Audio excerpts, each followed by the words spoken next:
welcome to Songs for the Struggling Artist, the blogcast. This is episode 68. And so today, I'm recording this on Monday, the 30th of October, also known as Indictment Day, Manafort Monday. You guys, I don't... I feel like this is the first moment I have felt like a shred of optimism in a year. I don't know if it's really gonna help. If this were a movie, we'd all feel slightly optimistic and then the meteor would hit us. But yeah, it is amazing to feel just like a hint of oh, maybe there won't be a Holocaust. Well, that might be good. Maybe it'll all be all right.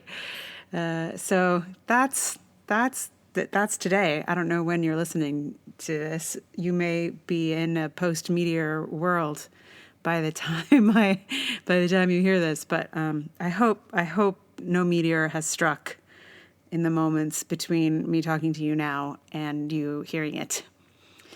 Because in this moment, I feel just like a little hint of optimism, and it is so nice. Yeah.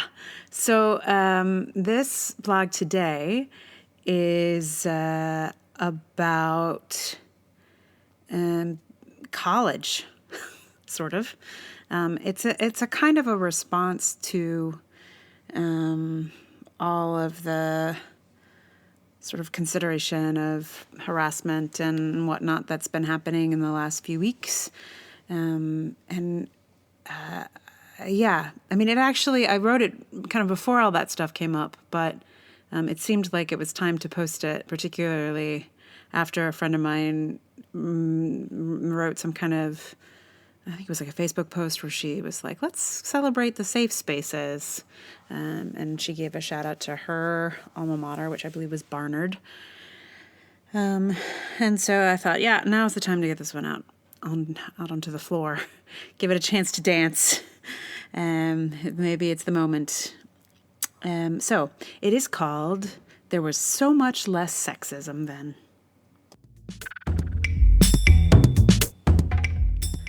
Whenever I reconnect with my college experience, either by going to a reunion or reconnecting with people from that era of my life, I am reminded of a time when I felt unstoppable.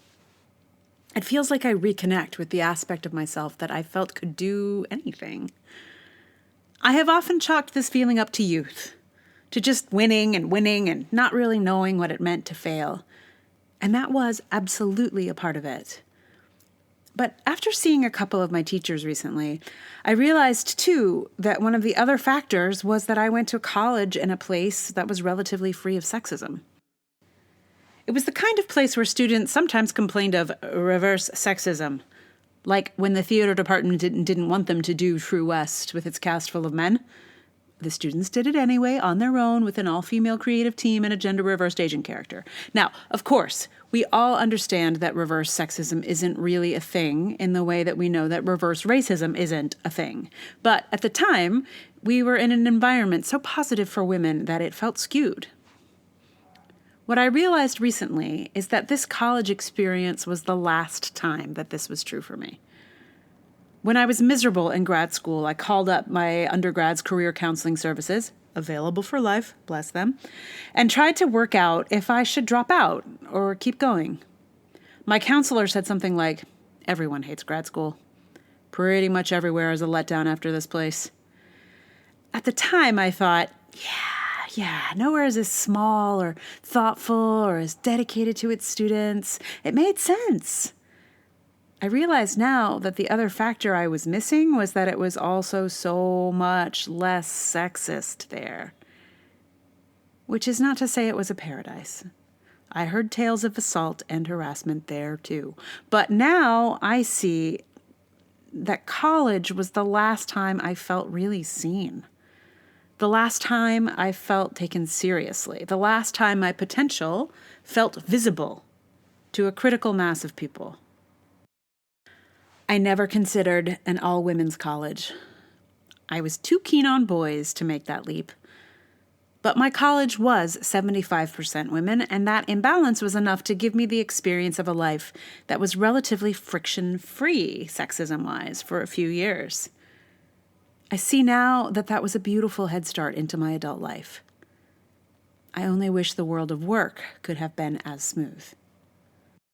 It is an incredibly potent reminder to touch back in with the people who saw me in my full personhood, who imagined I could do great things, who invested in my potential. In the past, I thought they must be so disappointed in me that I never made it. Now I think, no, the disappointment is not in me, but in the world that failed to see what they saw. I imagine that's what my teachers think because it is what I think when a student of mine has the same experience. The failure, if there is one, is not in the student, but in the world that does not see their full personhood, either due to their gender, their race, or their disability. As teachers, we put our hope in our students, hoping they will transcend the boundaries we ourselves were unable to overcome. I am still the vessel for that hope for the people who believed in me. And I put my hope in those who follow me in the same way. And luckily for me, I once knew what it was like to be an artist in a world not dominated by sexism. It was beautiful, y'all. It was beautiful. And it is worth fighting for. It could be everywhere.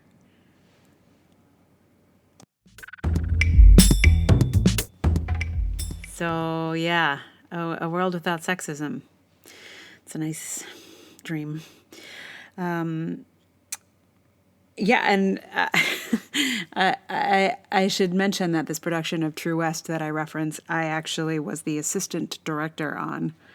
And I remember, like, it was my freshman year, and the woman who was directing it, well, I think she was a senior, so, like, I felt like I was just trying to figure it out, you know? And she was so mad that the department was not interested in producing her True West. And at the time I remember like being like really indignant with her or for her or something. And now I just kind of laugh at the whole situation. I mean, True West, y'all. True West. A great play for men. I would like for there to be a True West for women someday. That would be nice.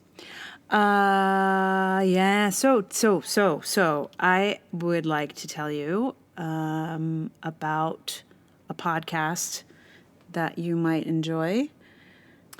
And if you haven't heard it yet, it's hosted by a woman, today is especially important to me to share with you a woman hosted podcast. But it's also one that I think it didn't get a lot of kind of play. I only learned about it because I happened to pay attention to, podcasts by women that you will like. So anyway, it's called In the Dark, and they're working on their second round of it. But the first round, it was all about a case of a missing kid.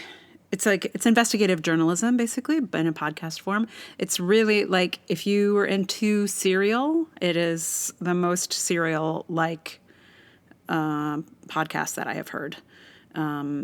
A Serial the first go-round of Serial, not their second. Was there a third even on Serial? Anyway, it is compelling listening. And even though the subject matter is kind of dark, it is somehow it's somehow completely listenable anyway. And I don't always have a good stomach for super dark. So if you are interested, and listen, like I think it might be a tough ask for parents because it's about a kidnapping of an actual real live child. But it is really just really sensitively done and really smart and just compelling. So, In the Dark. Check it out. And the woman who hosts it seems pretty awesome. So enjoy that if you like. And the song for you today is...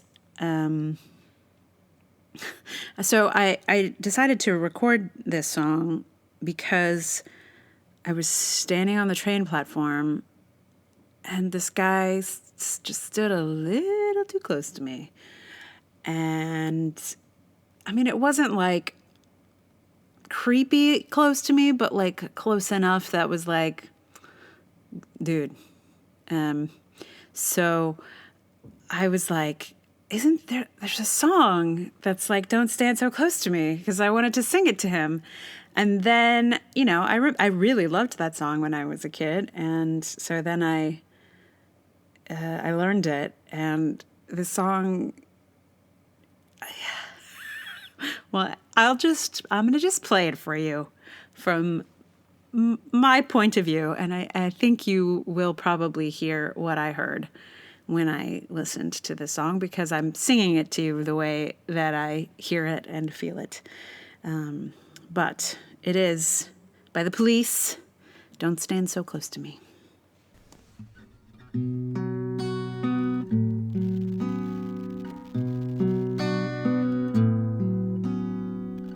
Young teacher, the subject of schoolgirl fantasy.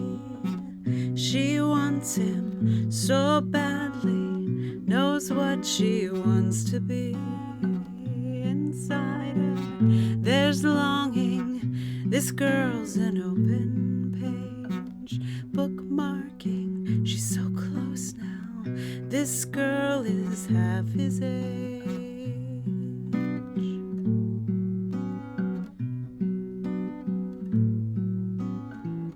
Don't stand so close to me. Don't stand so close to me.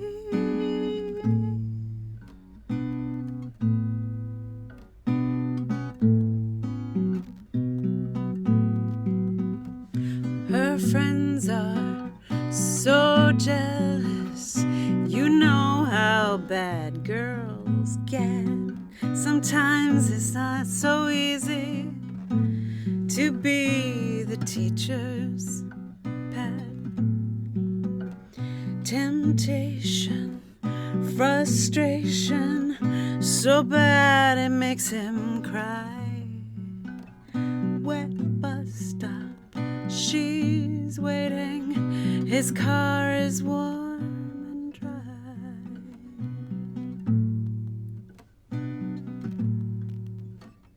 Don't stand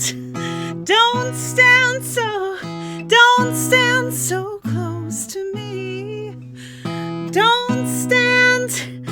Don't stand so close to me.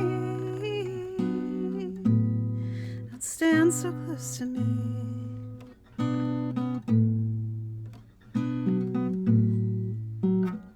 Loose talk in the classroom, to hurt they try and try. Strong words in the staff room, the accusations fly. But it's no use, he sees her, he starts to shake and cough. Just like that old man in that book by Nabokov.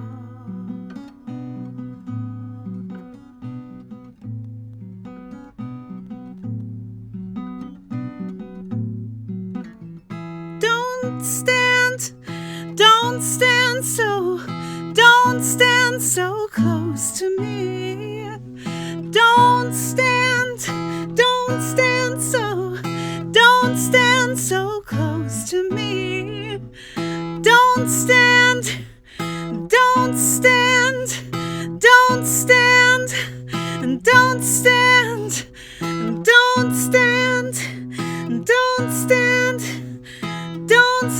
so close to me.